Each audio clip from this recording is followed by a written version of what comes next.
नमस्कार. 5च्या बातमीपत्रामध्ये मी स्वाती पाटणकर आपलं स्वागत करते. पाहूया काही ठळक घडामोडी. भारत आणि बांगलादेश या दोन्ही राष्ट्रांना जोडणाऱ्या आकाशवाणीच्या मैत्री या नवीन वाहिनीचा आज कोलकाता येथे राष्ट्रपती प्रणव मुखर्जी यांनी शुभारंभ केला. कोलकाता आकाशवाणी केंद्रावरून बंगाली भाषेत ही सेवा सुरू केली जाणार आहे. दोन्ही देशांदरम्यान मैत्रीचा सेतू बांधण्यास ही सेवा उपयुक्त ठरेल. या वाहिनीच्या मदतीने सार्कचे उपक्रम दोन्ही देश एकत्रित राबवू शकतील असा विश्वास राष्ट्रपतींनी यावेळी व्यक्त केला. बंगाली संस्कृती, इतिहास, नकाशा आणि भौगोलिक परिसरामुळे बंगाल आणि बांगलादेश यांच्यात अनोखे बंध आहेत. हे बंध या वाहिनीमुळे अधिक दृढ होतील असं राष्ट्रपती म्हणाले. राष्ट्रपती आज बंगिया साहित्य परिषदेच्या 125व्या वर्धापन दिनाच्या कार्यक्रमात सहभागी होणार असून भारत चेंबर ऑफ कॉमर्सच्या नव्या इमारतीचंही त्यांच्या हस्ते उद्घाटन होईल. त्याशिवाय आज आणि उद्या राष्ट्रपती पश्चिम बंगालमधल्या विविध कार्यक्रमांमध्ये सहभागी होणार असल्याचं राष्ट्रपती भवनानं जारी केलेल्या प्रसिद्धीपत्रकात म्हटलं आहे.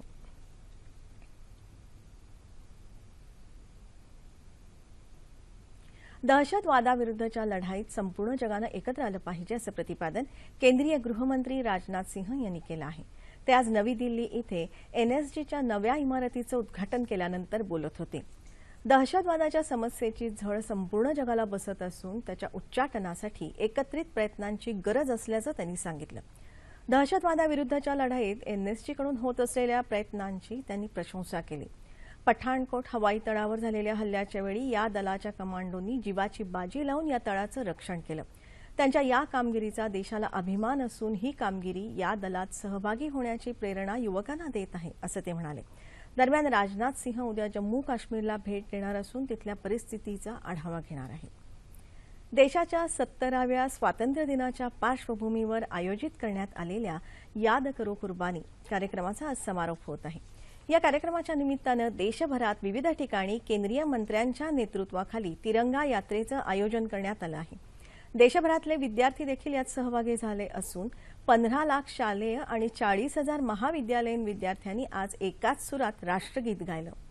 आझादी के 70 साल याद करो कुर्बानी या कार्यक्रमांतर्गत बीड जिल्ह्यातल्या विविध शाळा आणि महाविद्यालयात आज सामूहिक राष्ट्रगीत कार्यक्रम आयोजित केला होता. यावेळी विद्यार्थ्यांनी राष्ट्रगीताचं सामूहिक गायन केलं. विद्यापीठ अनुदान आयोगाच्या आवाहनानुसार याद करो कुर्बानी या उपक्रमांतर्गत कोल्हापुरातल्या शिवाजी विद्यापीठात आज सामूहिक राष्ट्रगीत गायन करण्यात आलं. शिवाजी विद्यापीठाशी संलग्न महाविद्यालयातल्या सुमारे 7,500 विद्यार्थी, शिक्षक तसंच नागरिकांनी या कार्यक्रमात सहभाग घेतला. कुलगुरू डॉक्टर देवानंद शिंदे यांच्यासह प्रशासकीय अधिकारी आणि कर्मचारी उपस्थित होते. क्षेत्रीय प्रचार कार्यालयाच्या वतीनं अहमदनगर जिल्ह्यातल्या वाळकी इथंही एका विशेष कार्यक्रमांतर्गत काढण्यात आलेल्या रॅलीचा प्रारंभ खासदार दिलीप गांधी यांनी केला. महापुरुषांच्या वेशभूषेत विद्यार्थी आणि विद्यार्थिनी मोठ्या संख्येनं सहभागी झाले होते. यावेळी शहीद वीर जवानांच्या नातेवाईकांचा सत्कार खासदार दिलीप गांधी तसंच माहिती आणि प्रसारण मंत्रालयाचे सहसचिव मिहिर कुमार सिंह यांच्या हस्ते करण्यात आला.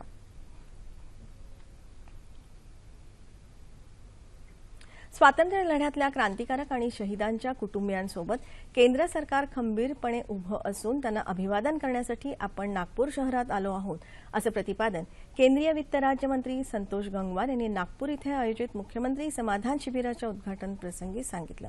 यावेळी गंगवार यांनी कारगिल युद्धात शहीद झालेले सीमा सुरक्षा दलाचे जवान राजेश शाहू यांच्या कुटुंबियांची भेट घेतली आणि त्यांना केंद्र सरकारतर्फे मदत देण्याचं आश्वासन दिलं. प्रसारमाध्यमांनी वार्तांकन करत असताना देशाच्या सुरक्षिततेच्या बाबतीत कोणत्याही प्रकारची तडजोड करता कामा नये.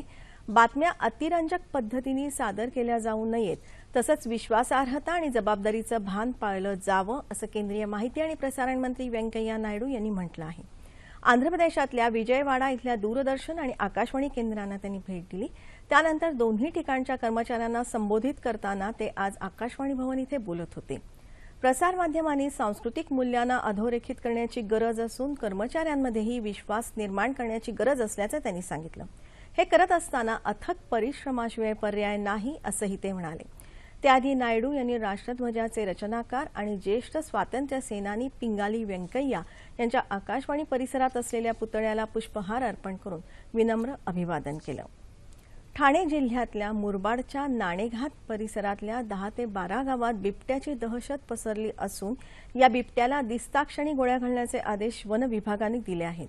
मुरबाडमधल्या सोनाळे, सिंगापूर, पलू आदी 10-12 गावात या बिबट्यानं गेल्या काही दिवसांपासून धुडगूस घातला असून त्याच्या हल्ल्यात 2 गावकऱ्यांसह काही जनावरांचे बळी गेले आहेत। या दहशतीमुळे स्थानिक रात्रीच्या वेळी घराबाहेर पडायला घाबरत आहेत। राज्य राखीव पोलीस दलाच्या तुकडीसह स्थानिक पोलीस आणि वन कर्मचाऱ्यांनी 4 पिंजरे लावून त्याला पकडण्याचा प्रयत्न केला, मात्र या बिबट्यानं त्यांना सातत्यानं हुलकावणी दिली। या बिबट्याच्या हल्ल्यात वनाधिकारी हिरवे हे देखील जखमी झाले असून त्यांना मुरबाडच्या खासगी रुग्णालयात दाखल करण्यात आलं आहे। संध्याकाळच्या वेळी गावकऱ्यांनी शक्यतो बाहेर न पडण्याचं आवाहन पोलिसांनी केलं आहे। गडचिरोली जिल्ह्यात गेल्या काही दिवसात मोठ्या प्रमाणावर झालेल्या पावसामुळे पूर परिस्थिती निर्माण झाली होती। स्थानिक लोकांनी या परिस्थितीचा मोठ्या प्रमाणावर फटका बसला। गडचिरोली जिल्ह्यातल्या आपत्ती व्यवस्थापन विभागानं पोलिसांच्या मदतीनं आतापर्यंत पुरात अडकलेल्या 14 जणांचे प्राण वाचवले आहेत। एसएमएसच्या माध्यमातून नागरिकांना पूरस्थितीची माहिती दिली जात असून पोलिसांच्या सहकार्यानं आपत्ती व्यवस्थापन विभाग चांगलं काम करत आहे।